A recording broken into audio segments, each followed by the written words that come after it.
सर्वसामान्य जनतेचे परखड न्यूज चॅनल, त्याचप्रमाणे जिल्हा परिषद सातारा निवडणूक विशेष जनकल्याण न्यूजवर पाहण्यासाठी आजच सबस्क्राईब करा, लाईक करा, शेअर करा. विराट प्रचंड शक्ती प्रदर्शनाने अजित पवार राष्ट्रवादी काँग्रेस पक्षाच्या वतीने मायणी जिल्हा परिषद गटासाठी मान्य सुरेंद्र गुदगे व मायणी गणासाठी अनुसया गायकवाड व कलेवडण गणासाठी चंद्रकांत पवार यांनी प्रांताधिकारी उज्ज्वला गाडेकर यांच्याकडे आपले फॉर्म जमा केले. कामाचा माणूस आपला माणूस.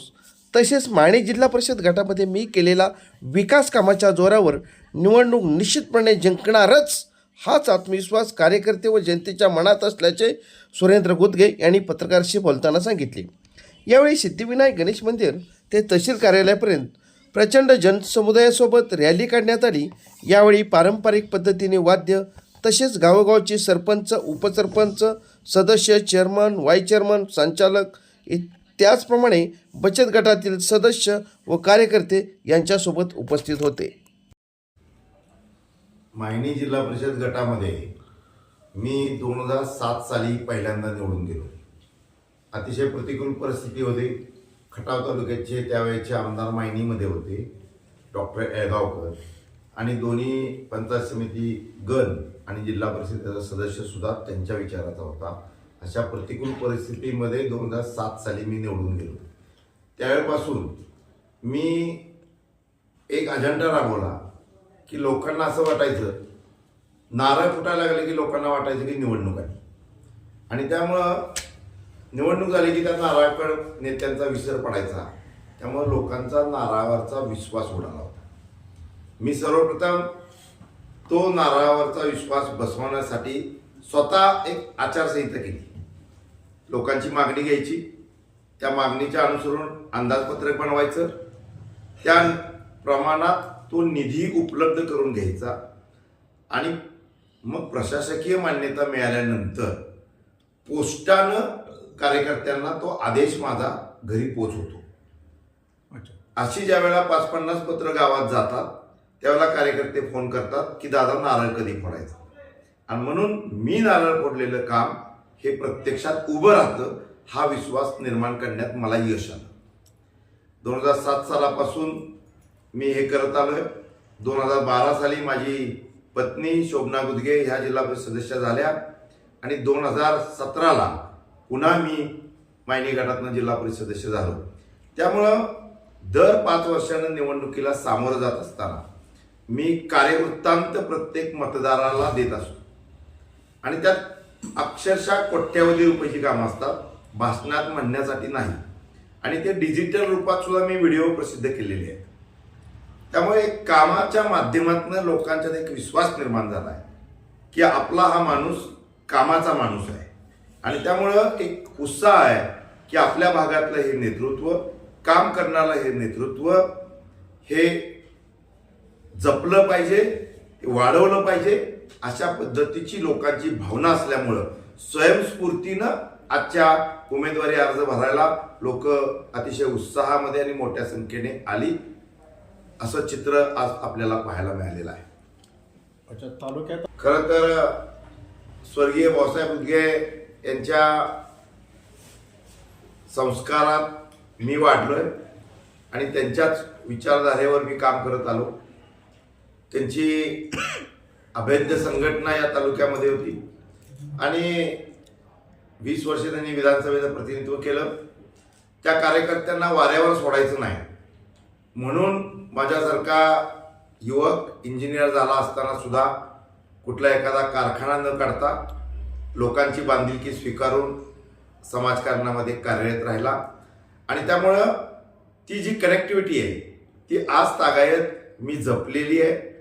मायणी गटात मी मोठ्या प्रमाणात निधी देत असलो तरी इतर गटामध्ये, इतर गावामध्ये सुद्धा मी फुल ना फुलाची पाकळी विकास कामाच्या माध्यमातून देत असतो, आणि त्यामुळं कळत न कळत ते जे कनेक्शन आहे, त्यामुळे लोकांना फक्त कळालं की मी आज अर्ज भरतोय, तरी लोक आज उत्साहात इथं सामील झाले. तालुक्यातलेही काही कार्यकर्ते इथं आवर्जून आले, पण मी मायणी गटातल्या कार्यकर्त्यांनाच आज निमंत्रित केलं होतं की मी आज अर्ज भरतोय, तरी सुद्धा माझ्या प्रेमापोटी, गुदगे घराण्याच्या प्रेमापोटी अनेक लोक इथे उपस्थित होते.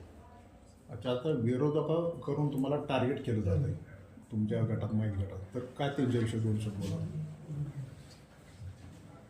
सुरेंद्र गुदगेचं नेतृत्व केवळ वारसा हक्कानं आलेलं नेतृत्व नाहीये, तर संघर्ष करून कामाच्या माध्यमातून लोकांना एकत्र करून मजबूत संघटन केलेलं आहे आणि हे कुठंतरी विरोधी लोकांना खटकत आहे.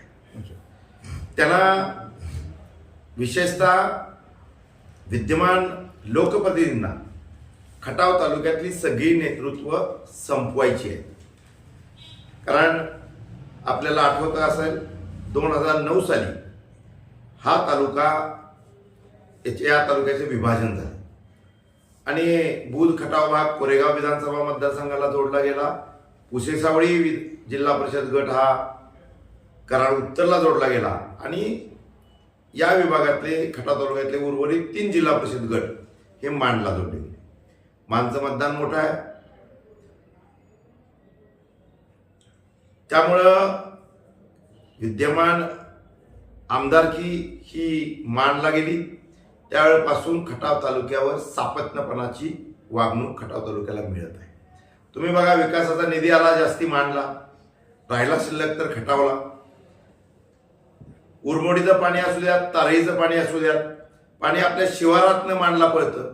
आपल्याकडची पिकं करपायला लागतात, शेतकरी आंदोलन करतात, तहसीलदार ऑफिसमध्ये मोर्चे काढावे लागतात आणि मग कुठंतरी पाणी आपल्याला ते पण सोडलं की लगेच काही वेळातच ते बंद होतं. ही जी सापत्नपणाची वागणूक आहे, हे यामुळे या खटाव तालुक्याचं प्रचंड नुकसान होत आहे. आणि आता 2026ला डिलिमिटेशन कमिटी पुन्हा बसते असा सन्माननीय मुख्यमंत्री देवेंद्र फडणवीस साहेब यांनी सांगितलेलं आहे. डिलिमिटेशन कमिटी बसल्यानंतर लोकसभा आणि विधानसभाचे मतदारसंघ वाढत आहेत. आपल्याही जिल्ह्यामध्ये 8 विधानसभा मतदारसंघाचे 9 होत आहेत. तसं झालं तर माझ्यासारख्या कार्यकर्त्याचा विश्वास आहे की आपला विखुरलेला खटाव तालुका हा एका जागी येण्याची शक्यता दाट आहे. किंबहुना तो माझा विश्वास आहे की तो एका जागी येईल. तमाम मतदार बंधू भगिनींना आणि त्याचबरोबर खटाव तालुक्यातल्याही सर्व मित्रमंडळींना मी या अर्ज भरल्यानंतर एक संदेश देऊ इच्छितो.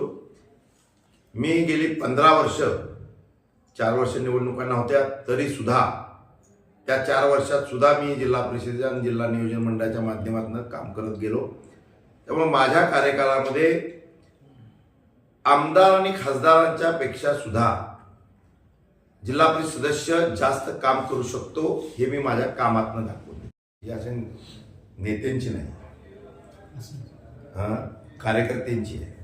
आणि अनेक आपल्या भागातले कार्यकर्ते जे जिल्हा परिषद सदस्य म्हणून जातात, पण त्यांची कुवत त्यापेक्षाही अधिक आहे, अनेक आहे. पण मर्यादा आलेत. खटावमान एकत्र आहे विधानसभा मतदारसंघ म्हणून अनेक लोकांना मर्यादा आलेली आहे, म्हणून ते आज जिल्हा परिषदेचे सदस्य म्हणून जात आहेत. पण ते केवळ जिल्हा परिषदेपुरते नाहीत, ते तालुक्यातल्या इतरही गावात त्यांचं संघटन आहे. पण कुठंतरी एक शक्ती पाहिजे, मग आमदारकी नाही तर मग जिल्हा परिषद सदस्य, या शक्तीसाठी त्यांना थांबावं लागतं. ही जी नेतृत्व आहेत आपल्या तालुक्यात, ही नेतृत्व जपली गेली पाहिजेत, वाढली पाहिजेत.